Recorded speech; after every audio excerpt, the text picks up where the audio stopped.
দর্শক আমন্ত্রণ আমাদের নিয়মিত আয়োজন বিশ সংলাপ অনুষ্ঠানে আপনাদের সাথে রয়েছে আমি সুলতান আহমেদ। ইভালি সৌজন্যে আপনারা প্রতিদিন দুপুর 1টা থেকে প্রায় ঘণ্টাব্যাপী বিশ সংলাপ অনুষ্ঠান দেখে থাকেন এবং প্রতিদিন ব্যবসা বাণিজ্যের নানা বিষয় নিয়ে কিন্তু আপনাদের সামনে আমরা হাজির হই। উদ্যোক্তাদের নানা বিষয় নিয়ে, সমস্যা সম্ভাবনা নিয়ে আমরা কথা বলি।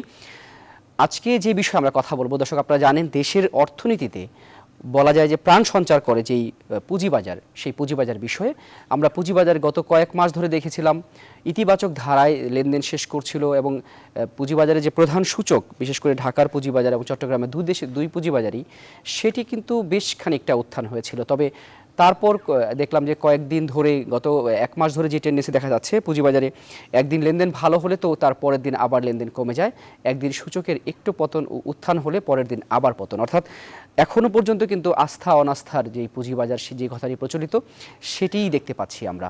কি করে আসলে পুঁজিবাজার আস্থা ফেরানো যায়, সেই বিষয়ে আজকে আমরা কথা বলতে চাই। আমাদের সঙ্গে দুজন অতিথি যুক্ত হয়েছেন। এরই মধ্যে দর্শক যুক্ত হয়েছেন জনাব আহমেদ রশিদ লালী, তিনি সাবেক সভাপতি ডিবিএ এবং সাবেক সিনিয়র সহসভাপতি ডিএসি। আমাদের সঙ্গে আরেকজন যুক্ত হয়েছেন চট্টগ্রাম থেকে নাসিরউদ্দিন আহমেদ চৌধুরী, তিনি সাবেক চেয়ারম্যান সিএসসি। আমরা প্রথমেই যেতে চাই জনাব আহমেদ রশিদ লালী। আমরা দেখতে পেলাম যে কথাটি আমি শুরুতেই বললাম, যে আস্থা কি এখনও পর্যন্ত পুঁজিবাজারে সাধারণ মানুষের আসছে না, এবং আমরা দেখতে পাচ্ছি যে যখন বিনিয়োগ বাড়ছে, অর্থনীতি চাঙ্গা হওয়া শুরু করেছে কোভিডের পরে, ঠিক তখন কিন্তু পুঁজিবাজার বাড়ার কথা ছিল, যেইভাবে বাড়ার কথা ছিল সেভাবে বাড়ছে কিনা বা পুঁজিবাজার সঠিক পথে রয়েছে কিনা, আপনার মূল্যায়ন জানতে চাই।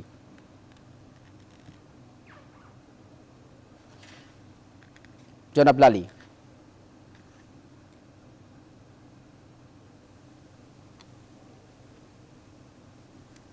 জনাব আহমেদ রশিদ লালী, আপনি মিউট মোডে রয়েছেন, আপনি একটু আনমিউট করে কথা বলবেন। জি, ধন্যবাদ ধন্যবাদ। যে জিনিসটা আমি বলবো যে কনফিডেন্সের বিশাল একটা ঘাটতি ছিল এবং এখন আস্তে আস্তে কিন্তু সেই ঘাটতিগুলো পূরণ হওয়া শুরু করেছে। আপনারা লক্ষ্য করেছেন যে ইতিমধ্যে এসইসি অনেকগুলো কাজ করেছে, অনেকগুলো সিদ্ধান্ত নিয়েছে যেগুলো বিনিয়োগ বান্ধব সিদ্ধান্ত। ইতিমধ্যে দেখেছেন যে বোর্ড পুনর্গঠন করা হয়েছে, অনেকগুলো কোম্পানি যেগুলো একেবারে কোনো কাজ হচ্ছিল না, প্রোডাকশন বন্ধ ছিল, এই জাতীয় 6টা কোম্পানি বোর্ড রিকনস্টিটিউট করা হয়েছে। তার সাথে অনেকগুলা বোর্ডে যেগুলো কাজ হচ্ছিল না সেখানে কিন্তু অবজারভার পর্যন্ত বসিয়েছে। সো কাজেই এই যে অনেকগুলো কাজ করেছে এবং বাজারও কিন্তু একটা ধারায় ফিরেছে। সো আমার কাছে যেটা মনে হয় যে কনফিডেন্সের যে ঘাটতিটা ছিল সেটা অনেকাংশে পূরণ হয়েছে এবং সামনে যে কাজগুলো হতে যাচ্ছে, এসইসির যে প্রোগ্রাম, সেই প্রোগ্রাম অনুসারে বিনিয়োগকারীদের কনফিডেন্সটা আরো ভালো হবে আমি মনে করি। অসংখ্য ধন্যবাদ জনাব আহমেদ রশিদ লালী।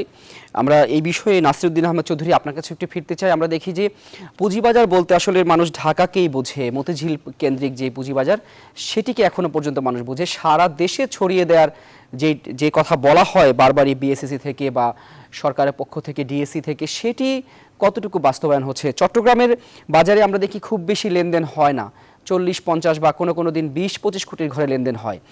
জনাব নাসিরউদ্দিন আহমেদ চৌধুরী, এই লেনদেন বাড়াতে আপনারা কি উদ্যোগ নিচ্ছেন, আর চট্টগ্রামে সাধারণ যারা রয়েছেন, যারা আসলে বিনিয়োগকারী পুঁজিবাজারে, তাদের পরিস্থিতি কি?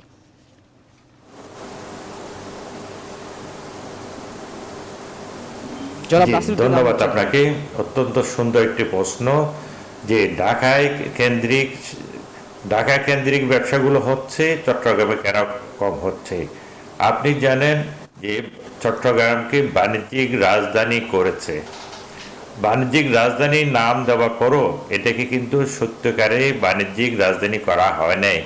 যেমন চট্টগ্রাম বন্দর একটা বৃহৎ বন্দর,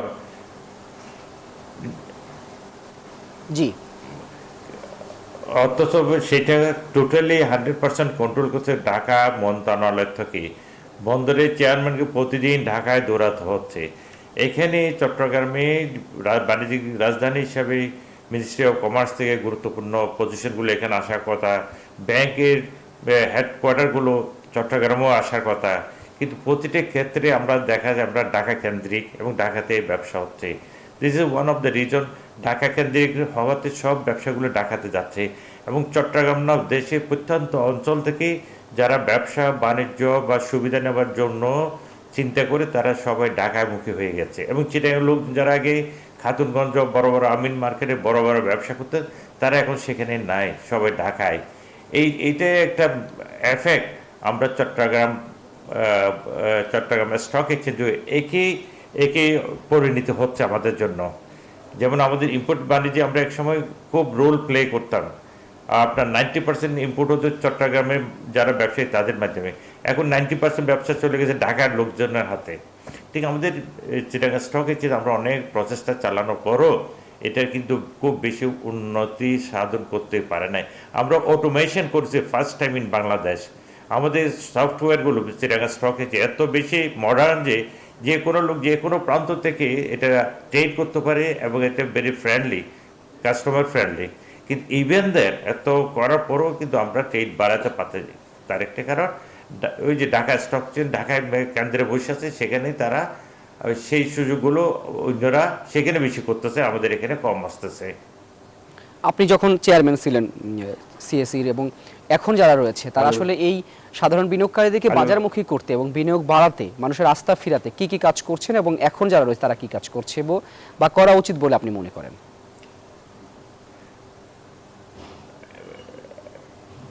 দেখেন যে ওই যে আপনি লালি সাহেবকে একটা প্রশ্ন করেছেন, কনফিডেন্স যেটা আগে অনেক কম ছিল এটা অনেক গ্রো করেছে।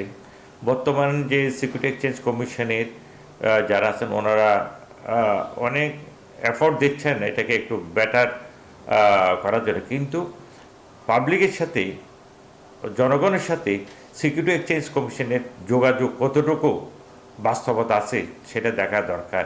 একসময় আমরা যখন প্রেসিডেন্ট ছিলাম, আমরা বিভিন্ন অঞ্চলে গিয়ে সিকিউরিটি এক্সচেঞ্জ কমিশনারদেরকে নিয়ে আমরা সেখানে মার্কেট নিয়ে আলাপ আলোচনা করতাম, মিটিং করতাম এবং অ্যাওয়ারনেস প্রোগ্রাম করতাম। সেই জিনিসগুলো ইদানিং কিন্তু আমরা চোখে পড়ে না। এটার একটা মেজর মেবি রিজন হতে পারে কোভিডের কারণে মানুষ বের হচ্ছে না, সেটাও একটা রিজন। বাট আমরা সেগুলো অনেক প্রচেষ্টা করেছি ইনভেস্টরদেরকে অ্যাট্রাকশন করার জন্য। আমরা সিলেট, চিটাগং, ঢাকা, খুলনা, রাজশাহী সেখানে আমরা নিজেরা যেতাম এবং সিকিউরিটি এক্সচেঞ্জ কমিশনের চেয়ারম্যান মেম্বারদেরকে নিয়ে যেতাম তাদের মূল্যবান বক্তব্য দেওয়ার জন্য, তাদের যুক্তিগুলো তুলে ধরার জন্য। সেই প্রচেষ্টাগুলো গত লাস্ট 2 বছর 3 বছর আমরা খুব একটা চোখে পড়ে নাই। এটা একটা কারণ। তারপরেও আমি বলি যে আমরা যে কোভিডের যে একটা মারাত্মক এফেক্ট ছিল, যেখানে চট্টগ্রামের স্টক এক্সচেঞ্জ মাঝে মাঝে আমরা যে 1 কোটি টাকা ট্রেড করতে হচ্ছে না, সেখানে এখন 10-20% ট্রেড হচ্ছে। ঢাকাতে যেখানে আগে 50-60 কোটি টাকা ট্রেড হতো, সেখানে এখন 700, 800, 1000, 1200 কোটি টাকা ট্রেড হচ্ছে। আরেকটা জিনিস চিন্তা করতে হবে, আমাদের মার্কেটটা অত্যন্ত ছোট। আমাদের একটা জিনিসই আছে প্রোডাক্ট, সেটা হচ্ছে ইকুইটি শেয়ার। আমাদের হাতে গভর্নমেন্ট শেয়ারগুলো এখনো অফলোড হয় নাই। শেয়ার মার্কেটে ভালো শেয়ার খুবই কম আছে যে মানুষ সিলেকশন করতে পারবে। তারপর আছে আমাদের ইটিএফ নাই, বন্ড মার্কেট এখন স্টক না। তারপর মিউচুয়াল ফান্ডগুলো ভালো রোল প্লে করতেছে না, ইটিএফ নাই, কমোডিটি এক্সচেঞ্জ নাই, ডেরিভেটিভস নাই। এটার জন্য সরকারের তরফ থেকে যে একটা ভালো ইনিশিয়েটিভ নেওয়া উচিত সেটাও নাই। এই সমস্ত কারণে আমরা শেয়ার মার্কেটটাকে ভাইব্রেন্ট করতে পারতেছি না। আমরা আশা করি যে বর্তমান সিকিউরিটি কমিশনের যে চেয়ারম্যান আছেন, আমি জানি না ওনার সাথে আমার পরিচয় নাই, উনি ইউনিভার্সিটির টিচার, প্র্যাকটিক্যাল ওনার কতটুকু নলেজ আছে সেটাও আমার জানা নাই। বাট উনি জ্ঞানী লোক, ডেফিনেটলি ওনার বিদ্যা বুদ্ধি দিয়ে উনি এটাকে আরও ভাইব্রেন্ট করবেন এই আশা আমরা রাখি যে ভবিষ্যতে আমাদের মার্কেট আরও বড় হবে, আরও সুন্দর হবে, ট্রান্সপারেন্ট হবে, বা ইনভেস্টাররা আরও ইনভলভ হবে, এটাই আমরা আশা রাখি। অসংখ্য ধন্যবাদ জনাব নাসিরউদ্দিন আহমেদ চৌধুরী। আমাদের দেশে দালি যে বিষয়গুলো আমরা শুনছিলাম যে শুধুমাত্রই ঢাকা কেন্দ্রিক শেয়ার বাজারে এবং আসলে চট্টগ্রামে কিছু রয়েছে, এর বাইরে আমরা অন্যান্য যে বিভাগীয় শহরগুলো রয়েছে, গ্রাম তো দূরের কথা, সেই সমস্ত বিভাগীয় শহরগুলোতে কিন্তু আসলে সেইভাবে করে পুঁজিবাজার নিয়ে খুব বেশি মানুষ সচেতন নয় এবং লেনদেন করা কিংবা অনেকে শেয়ার কিনতে চাওয়ার যে আগ্রহ থাকার পরেও অনেকে কিনতে পারে না বলে আমরা বিভিন্ন সময় শুনে থাকি। এই সারা দেশব্যাপী ছড়িয়ে দেওয়ার ক্ষেত্রে আসলে কি কি বাধা রয়েছে এবং সেটি করতে গেলে আসলে এখন আপনাদের কিংবা বিএসইসির কিংবা ডিএসসির কি করণীয়?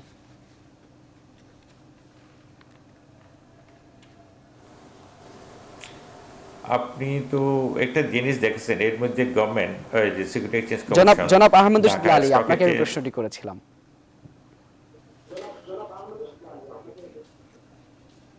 জনাব লালী, শুনতে পাচ্ছেন আপনি আমাকে? আচ্ছা, আমার ওই সাউন্ডটা একটু ফাটা ফাটা আসতেছে। আমি ক্লিয়ারলি বুঝতে পারি নাই, তবে যতটুকু বুঝতে পারছি যে বাজারটার আরো ডেভেলপ করার জন্য আমাদের কি কি প্রয়োজন, ডিএসসির কি করা প্রয়োজন, সারা প্রশ্নটা বোধহয় দেশব্যাপী এটাই ছিল। ছড়িয়ে দেওয়ার জন্য, সারা দেশব্যাপী ছড়িয়ে দেওয়ার জন্য কি করণীয়? রাইট। তো দেশব্যাপী ছড়িয়ে দেওয়ার জন্য কিন্তু বিএসইসি ইতিমধ্যে পদক্ষেপ নিয়েছেন, শুধু দেশব্যাপী না, আন্তর্জাতিক ভাবে ছড়িয়ে দেওয়ার জন্য বুথ উনারা অ্যাপ্রুভাল দিয়েছেন, অ্যাপ্রুভ করতে শুরু করেছেন, এবং দেশের যে কোনো আনাচে কানাচে উনারা ব্রোকারদের বুথ করার জন্য অনুমতি দিবেন। আন্তর্জাতিক ভাবে বিদেশে যদি কেউ বুথ করতে চায় সেটার অনুমতি ওনারা দিচ্ছেন। সো আমার কাছে যে জিনিসটা নাসির ভাই বললেন সেটা একটু আমি বলতে চাই যে অ্যাওয়ারনেসটা আরো বাড়াতে হবে জনগণের ভিতরে, কারণ সামনের দিকে আমরা যে জিনিসগুলো দেখতে পাচ্ছি, মার্কেট ডেভেলপমেন্ট কাজ হতে যাচ্ছে, বড় একটা ডেট মার্কেট সৃষ্টি করার জন্য কাজ করছে এসিসি নিরন্তর। সেটা হলো বন্ড মার্কেটটাকে লিস্টেড করাবার জন্য, ডেরিভেটিভস বাজারে আনার জন্য যে কাজগুলো নিরন্তর করে যাচ্ছেন বিএসইসি, সেই জন্য আমার মনে হয় একটু অ্যাওয়ারনেস প্রোগ্রামটা আগে যেভাবে আমরা করতাম সেভাবে একটু জোরদার করতে হবে। ডিএসসি এবং সিএসসি কে কিছু কার্যক্রম ওনাদেরকে নিতে হবে, সবকিছু সরকার কিংবা এসিসি করে দিবে না। লাইক আইটি কথা বললেন নাসির ভাই, আইটি কিন্তু আরো শক্তিশালী করতে হবে। আইটিতে কিন্তু আমাদের কাজ করার খুব প্রয়োজন, ঢাকা স্টক এক্সচেঞ্জকে বিশেষ করে, এবং তার সাথে কিছু আইন কানুনের অ্যামেন্ডমেন্টেরও দরকার আছে। আপনি লক্ষ্য করবেন যে আমাদের ডিমিউচুয়ালাইজেশন, এই যে কি যে বলে, যে ল ছিল সেই অনুসারে একটা বিজনেস প্ল্যান ছিল, সেই বিজনেস স্কিমটার উপরে কিন্তু ঢাকা স্টক এক্সচেঞ্জ কাজ করছে না। সেই বিজনেস স্কিমটার উপরে একটু কাজ করতে হবে ঢাকা স্টক এক্সচেঞ্জকে। সেখানে সবকিছু বলা ছিল কোনটার পরে কোনটা করতে হবে এবং কিভাবে করতে হবে কাজগুলো। কাজেই এই বিজনেস স্কিমটাকে ঢাকা স্টক এক্সচেঞ্জকে ইমপ্লিমেন্ট করতে হবে, সেই অনুসারে কাজ করলে পরে বাজার আরো সম্প্রসারিত হবে। আপনারা জানেন যে আমাদের যে স্ট্র্যাটেজিক পার্টনার, সেই স্ট্র্যাটেজিক পার্টনার চায়নাতে প্রায় 1300-1400 ফরেন ইনভেস্টর আছে, বিশাল বিশাল ইনভেস্টর। সেখানে আমাদেরকে রোড শো করা উচিত ঢাকা স্টক এক্সচেঞ্জকে, এবং সেই রোড শোতে অন্তত 100 ইনভেস্টর কিংবা ইনভেস্টমেন্ট ব্যাংক যদি আমরা আনতে পারি, তাহলে আন্তর্জাতিকভাবে বাজারটা আরো ব্যাপ্তি ঘটবে। আমি আশা করছি যে এই কাজগুলো খুব শিগগিরই ঢাকা স্টক এক্সচেঞ্জ হাতে নিবে। আরেকটা কথা একটু বলতে চাই, সেটা হলো আমাদের ডিলিস্টিং রেগুলেশন যেটা আছে সেটাকে আরো ঢেলে সাজাতে হবে, আপ টু ডেট করতে হবে। তবে এসইসি যে কাজটা করেছে, আমরা খুব সহসাই ডিলিস্টিং করে দিতাম, এখন সেটা এসইসি ডিলিস্টিং করলে পরে বিনিয়োগকারীদের ক্ষতি হয় বিধায় ওনারা বোর্ড রিকনস্টিটিউট করে এই কাজটা যাতে বিনিয়োগকারীদের ক্ষতি না হয় সেই কাজটা করছেন। সেটাও একটা খুব ভালো সিদ্ধান্ত এবং খুব ভালো দিক, বাজারটাকে যাতে ডিপ্রেস না হয়ে যায়, বাজারটা কোনো অবস্থায় যাতে ডিপ্রেস না হয় সেই কাজগুলো করছেন। আমি খুব আশাবাদী এবং আমি মনে করি যে বিএসইসি যে কাজগুলো করছে এর সাথে স্টক এক্সচেঞ্জ গুলো যদি একই ভাবে কাজ করতে পারে, তাহলে একই ধারায় যদি কাজ করে, তাহলে বাজারটা ভালো হবে, বাজার দীর্ঘমেয়াদে ভালো হবে। তার মানে ডিএসসি এবং সিএসসির অবদান এখানে অনস্বীকার্য এবং সে তাদেরকে অবদান রাখতে হবে। দর্শক, এই বিষয়ে আমরা আরো বিস্তারিত শুনতে চাই, তবে ছোট্ট একটি বিরতির সময় হয়েছে। বিরতি থেকে এসে দেখছেন ইভালি সৌজন্যে আমাদের নিয়মিত আয়োজন বিদ সংলাপ, সাথেই থাকুন, ফিরছি বিরতির পর। বিরতির পর আমন্ত্রণ, আপনারা দেখছেন ইভালির সৌজন্যে বিদ সংলাপ। যে বিষয়ে আজকে কথা বলছি, আস্থা অনাস্থার পুঁজিবাজার, এবং ইতিমধ্যে আপনারা জেনেছেন আমাদের সঙ্গে দুজন অতিথি রয়েছেন, এবং দেশব্যাপী আসলে কি করে পুঁজিবাজারকে ছড়িয়ে দেওয়া যায় সেই বিষয়ে আমরা কথা বলছিলাম। বিরতিতে যাবার আগে জনাব আহমেদ রশিদ লালী, আপনি যেমনটি বলছিলেন বিএসইসি, ডিএসসি, সিএসসি এদের অবদানের কথা, এদের কি ধরনের ভূমিকা রাখা উচিত, আপনারা যারা আসলে বিভিন্ন ব্রোকার হাউসের মালিকরা রয়েছেন তারাও কি একটু অনাস্থা পান যে দেশের বাইরে বিভিন্ন উপজেলা বা জেলা পর্যায়ে ব্রোকারেজ হাউস নিতে বা সেইখানে বিনিয়োগকারীদেরকে উৎসাহ করতে, যেটি আমরা আগে দেখতাম সেটি তো ওইভাবে এখন আর দেখা যায় না? জনাব লালী, আপনি মিউট মোডে রয়েছেন। জি, আমি যে জিনিসটা বলতে চাই যে উৎসাহ অনেক আছে, উৎসাহ অনেক আছে। এখন বিষয়টা হচ্ছে যে আমাদের কিছু কিছু কাজ করা দরকার, যে জিনিসগুলো ইতিমধ্যে আলোচনা হয়েছে তার বাইরে আমি কিছু বলতে চাচ্ছি, যেটা বাজারকে একদম আঁকড়ে ধরেছে যে জিনিসটা, সেটা হলো নেগেটিভ ইকুইটির বিষয়টা। এই যে 12-13 হাজার কোটি টাকা নেগেটিভ ইকুইটি আছে, এইগুলাকে কিন্তু একটা সুচিন্তিত ভাবে জিনিসটা ঠিক করতে হবে বিএসইসি এবং যারা এই নেগেটিভ ইকুইটি যাদের আছে। তার কারণটা হলো বাজার যখনই একটু ঘুরে দাঁড়াতে চায় তখন এই নেগেটিভ ইকুইটি শেয়ার গুলো কিন্তু বাজারে একটা বিশাল অঙ্কের শেয়ার কিন্তু সেল আসে। এই একটা জিনিস খুব অ্যাক্টিভলি চিন্তা করতে হবে। বিএসইসি কে আরেকটা কাজ করতে হবে, যে ওনারা যে ইনভেস্টর অ্যাকাউন্ট যেগুলো ফ্রিজ করেন, সেগুলো ফ্রিজ না করে সেই অ্যাকাউন্ট গুলোতে আপনি ফাইন করেন, যদি সে কোনো ভুল করে থাকে, কিছু করে থাকে, সেখানে ফাইন করে সেটা ইমিডিয়েটলি রিজলভ করা দরকার, সেটা ফ্রিজ না করে। আপনার এই যে আইপিও গুলো আসছে, সেই আইপিও গুলোকে এট এ টাইম যে ওভারল্যাপিং গুলো হচ্ছে, একসাথে 3-4টা আইপিও টাকা জমা হয়ে থাকে, এইটাকে একটু সিনক্রোনাইজ করতে হবে। মানে একটা আইপিও সাবস্ক্রাইব হওয়ার পরে আইপিওটার টাকাটা ফেরত আসার পরে 7 দিন গ্যাপ দিয়ে আরেকটা আইপিও, একটা রোস্টার করে নিলে কিন্তু এই কাজগুলো করা যায়। কোটা সিস্টেম যেটা ইদানিং চেঞ্জ হয়েছে আইপিওতে, সেই কোটা সিস্টেমে আরেকটু ব্যালেন্স করা দরকার, যেটা এলিজেবল ইনভেস্টরদের 20% এবং 30% করা হয়েছে, সেটাকে আরেকটু ব্যালেন্স করা দরকার। কারণ এই এলিজেবল ইনভেস্টররা কিন্তু বড় বিনিয়োগকারী এবং এরা কিন্তু বাজার ধরে রাখে, বাজারের শেয়ার গুলো লং টার্ম ইনভেস্টমেন্ট করে। এই জিনিসগুলো একটু বিএসইসি কে চিন্তা করতে হবে।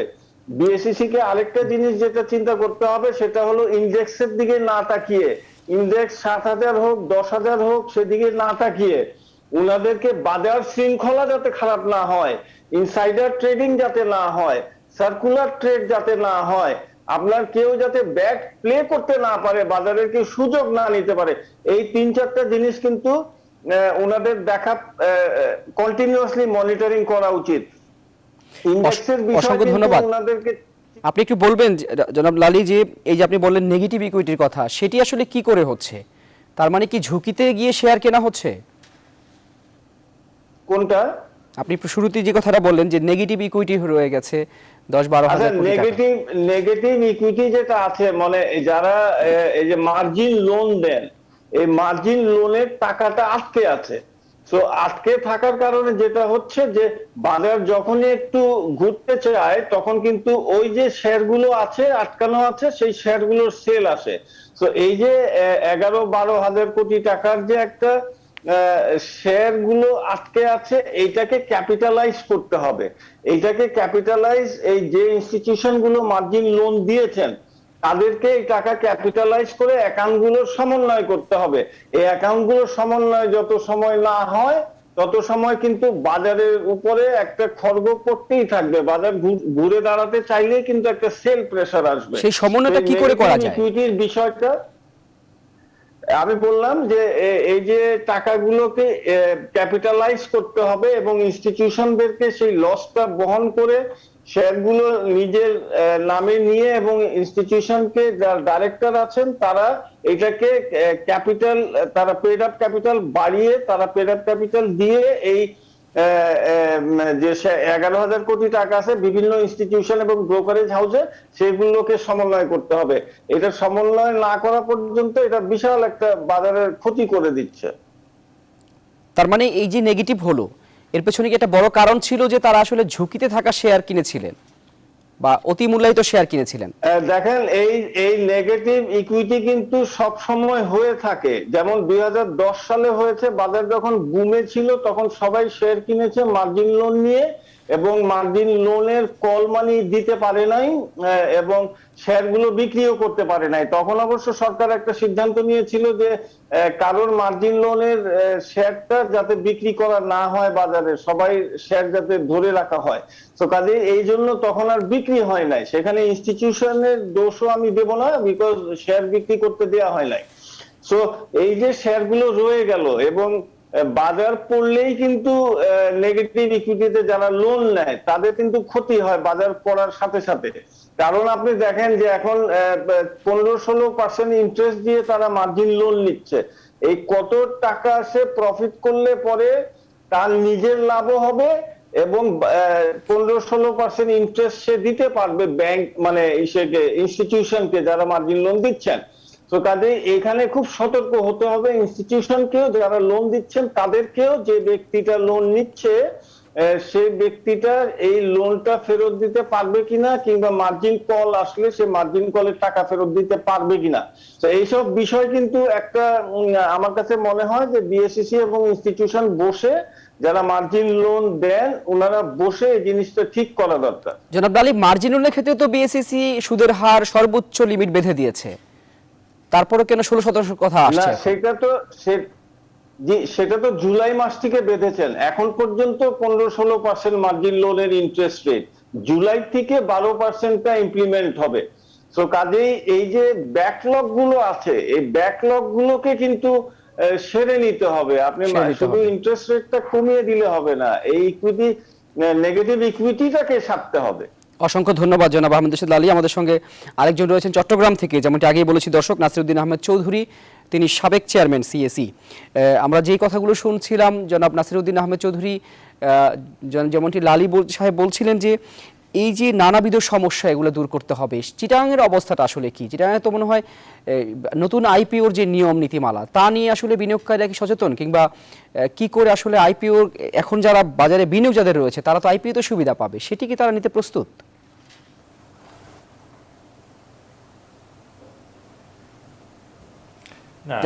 জনাব নাসিরউদ্দিন চৌধুরী, কিছু সুযোগ সুবিধা ইনভেস্টরকে দিচ্ছে। জি জি, আইপিওর জন্য তো কিছু সুযোগ সুবিধা যে সিকিউরিটি এক্সচেঞ্জ কমিশন দিয়েছে। ইনভেস্টার এখন ইন বেটার পজিশন, তারা আইপিওতে অনেক শেয়ার পাচ্ছে। তবে অনেক সময় দেখা যায় নতুন আইপিও আসলে ডিলার অ্যাকাউন্টে অনেক শেয়ার যায়, কিন্তু ইনভেস্টারের সেই তুলনায় শেয়ার অ্যাপ্লাই করতে পারে না। ডিলাররা মেজর শেয়ার নিয়ে যাচ্ছে এবং ইনভেস্টাররা ভেরি স্মল শেয়ার 500-1000 শেয়ার পাচ্ছে। আমার মনে হয় যে আইপিওতে অ্যাপ্লাই করার জন্য ইন্ডিভিজুয়াল ইনভেস্টারদেরকে তাদের ইনভেস্ট অনুযায়ী প্রফেশনাল শেয়ার দিলে তারা আরও বেটার করতে পারতো। একজন লোক 1 টাকার শেয়ার ইনভেস্ট করলো, সেই যদি 500 শেয়ার পায় তার সেই ইন্টারেস্ট থাকবে না, তাকে সুযোগ দিতে হবে যে যেন 5-10 হাজার 20 হাজার শেয়ার সেও কিনতে পারে। সেটা একটা দিক আছে। আরেকটা যে সেখানে আমি লালী ভাই অনেকগুলো ভালো ভালো কথা বলেছেন, উনি অনেক সুন্দরভাবে বলেছেন। আর উনি আমরা মনে করি উনি বেশ নলেজেবল, সেটাও আমরা মনে করি। উনি অনেক সময় আমাদের এখানে যেটা ওই যে শেয়ার মার্কেট যখন আমরা আইপিওতে নিয়ে আসি, দেখা যায় অনেকগুলো শেয়ার আইপিওতে আসার পরে মার্কেট ভালো করে নাই এবং তারা অনেক সময় রিজন আমি জানি না, কিন্তু অনেকগুলো কোম্পানি ফ্লপ করেছে এবং সেখানে যারা ইনভেস্টার টাকা ইনভেস্ট করছে তাদের জন্য এটা একটা বিরাট কাল হিসেবে দাঁড়াচ্ছে, বিরাট লস। আমরা টাইম টু টাইম দেখি সিকিউরিটি এক্সচেঞ্জ কমিশন ওই সমস্ত কোম্পানি থেকে পেনাল্টি করতেছে, বাট আমার মনে হয় only penalty is not good enough. Penalty করলে সিকিউরিটি এক্সচেঞ্জ কমিশন টাকা পাচ্ছে, কিন্তু how the investor will be benefited? ওই টাকার তো ইনভেস্টাররা টাকা পাচ্ছে না, এটাকে সিকিউরিটি এক্সচেঞ্জ কমিশনের রিজার্ভ ফান্ডে নিয়ে যাচ্ছে। তো এমন নয়, এই যে আমরা যখন লিস্টিং করি আরও ভালোভাবে দেখা উচিত, ডকুমেন্টগুলো দেখা উচিত এবং ইভেন প্রয়োজনীয় প্র্যাকটিক্যাল দেখা উচিত, অডিটার দিয়ে, মানে যেভাবে সম্ভব যে জিনুইন কোম্পানিগুলো শুধু আইপিওতে আসা উচিত। 2 নম্বর করে অনেকে এসে আমাদের শেয়ার মার্কেটে একটা ডিজাস্টার করে দিয়ে আবার তারা টাকা তুলে চলে যায়, তাদের বিরুদ্ধে যে অ্যাকশনগুলো হয় এটা ইজ নট সাফিসিয়েন্ট। তো আমরা এটা কিন্তু একটা এই কথাটা বলার পিছনে একটা হচ্ছে কনফিডেন্স। যখন একজন ইনভেস্টার টাকা ইনভেস্ট করে যখন দেখেছে ওর কোম্পানিটা ফ্লপ করছে, তখন তার মধ্যে কনফিডেন্স থাকবে কেমন করে? এগুলো এমন একটু দেখা উচিত। সময় আমরা যে আইপিওগুলো আসলে দেখলাম যে বড় বড় কিছু কোম্পানি আমাদের তালিকাভুক্ত হলো, এইগুলো নিয়ে আসলে চট্টগ্রামের বিনিয়োগকারীরা কতটুকু উৎসাহ বোধ করছে? সেটাও কভার করে না। সেই জন্য আমরা আমাদের ইনভেস্টারদেরকে আমাদেরকে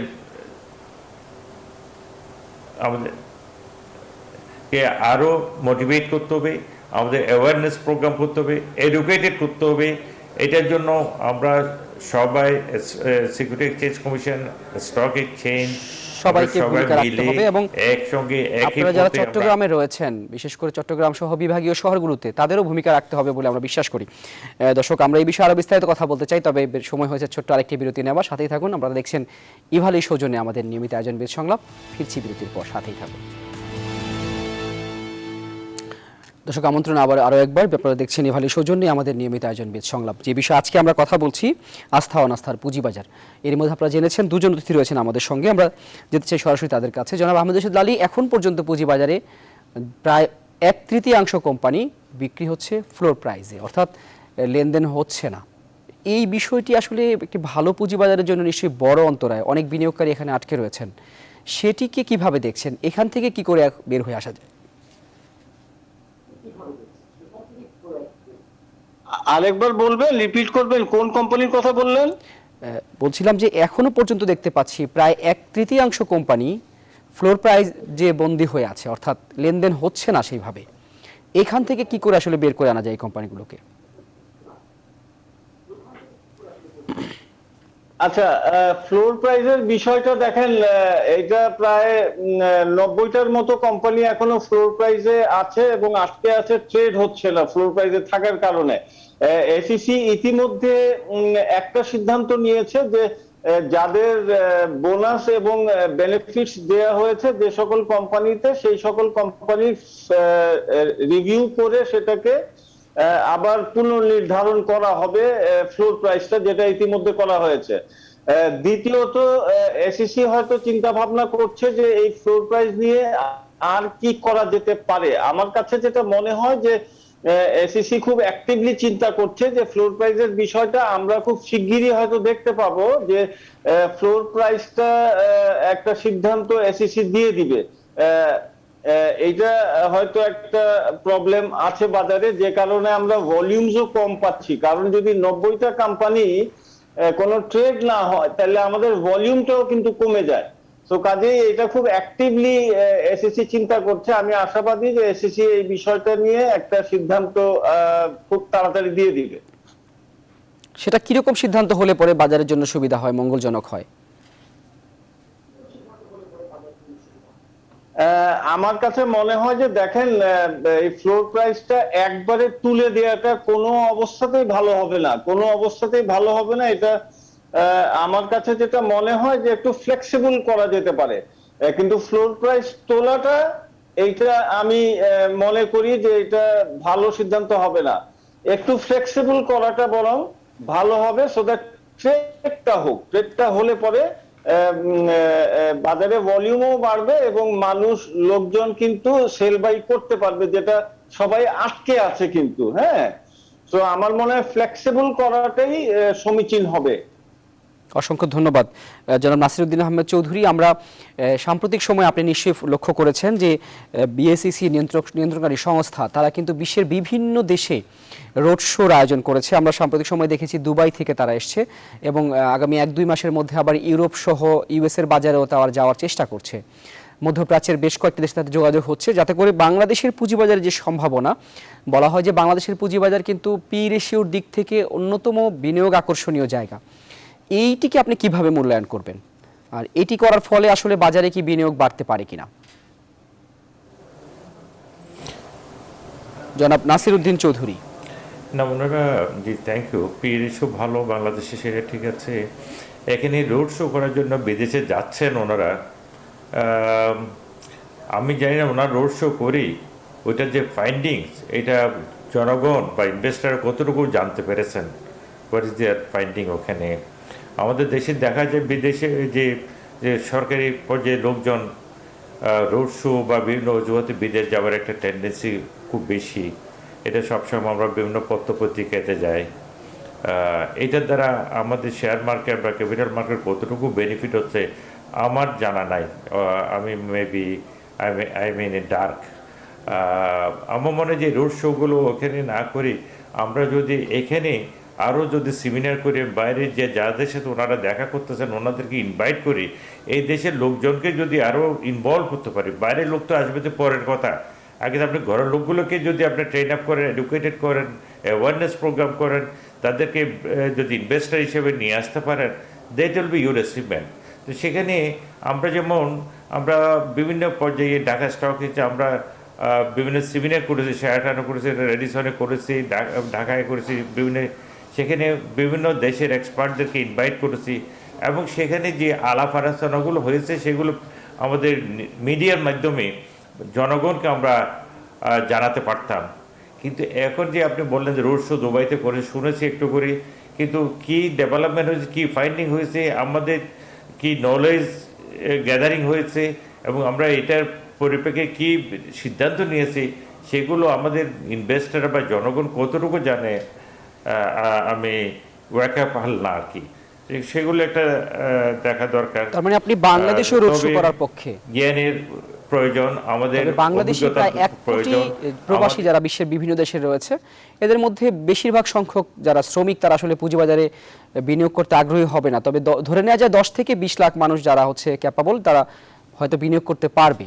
তাদের জন্য যে কথাটি আপনি শুরুতেই বললেন, আসলে প্রোডাক্ট নেই বাজারে খুব বেশি, তো তাদের জন্য আসলে কি ধরনের প্রোডাক্ট নিয়ে আসা যায় যাতে করে তারা মানে কোনো রকমের ঝুঁকিবিহীন একটি বিনিয়োগ করতে পারবে?